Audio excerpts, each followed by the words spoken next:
Opened in Kenya for a disputed presidential rerun that sparked a fierce of violence in the East African country. It's the second time in 3 months that Kenyans are voting after the August victory of President Uhuru Kenyatta was overturned by the Supreme Court. Kenyatta is almost assured of victory after his chief rival Raila Odinga withdrew from the race, saying the poll would be marred by the same flaws which saw the August vote overturned. Odinga has also called on his supporters to boycott the elections, while Kenyatta has urged Kenyans to turn up and vote. All right, and for more on that story, let's cross live to Kenya, where our reporter Aldrin Sampear is monitoring the situation for us in the opposition stronghold of Kibera. Aldrin, good morning to you. Talk to us about the current situation now. President Uhuru Kenyatta calling on Kenyans to come out in large numbers, whereas the rival opposition leader Raila Odinga saying that they should boycott the elections. Yes, Palisa, it is quite tense here in Kenya, in the entire country actually. When you look at the different counties, that there are about 290 constituencies across the country.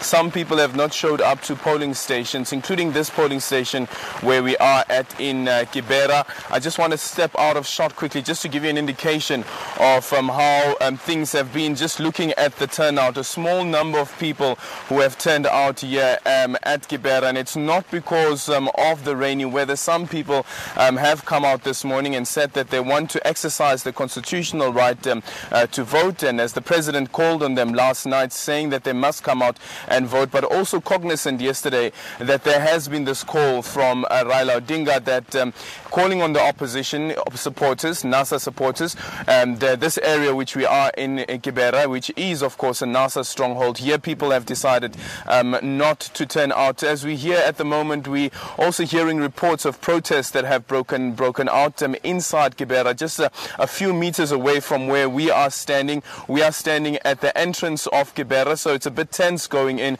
and police also quite cautious in allowing reporters and journalists to go all the way into this area where these protests are taking place. But we'll try and keep you abreast with the situation as it unfolds, because it is quite a tense situation, considering that you also have various court rulings and various court applications that have taken place in a quest to stop the polls from going ahead. Yesterday, for instance, there was the press briefing by the Chief Justice, who announced that the polls will be going ahead, saying that he couldn't hear an application that was brought by the electorate who want the polls to be postponed because the Chief Justices couldn't quorate. There were only 2 available Chief Justices out of the 7 that the court has. There was also a court ruling yesterday that found that the returning officers of the 290 constituencies, as well as the presiding officers, that their appointment was unlawful. And in a very, very late ruling, around about 10 p.m. last night, the Supreme Court of Appeal set aside that High Court ruling, stating that that the presiding officer's appointment was unlawful, could lead this country into a constitutional crisis.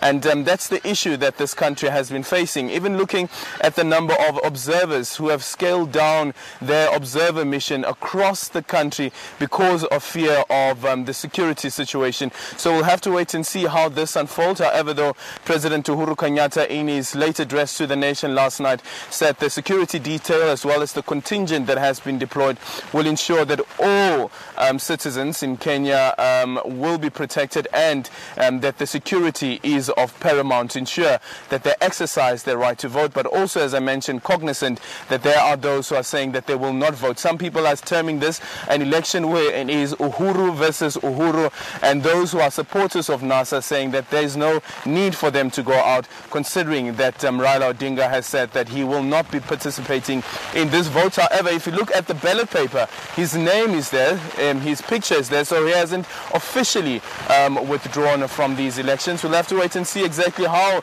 these elections would unfold, but quite certainly, as things stand at the moment, it's probably obvious and a foregone conclusion that Uhuru Kenyatta will emerge victorious from these elections. It's back to you in studio. All right, thank you so much there to our reporter Aldrin Sampear, live from Kibera in Kenya, updating us on the latest in relation to the elections in that country.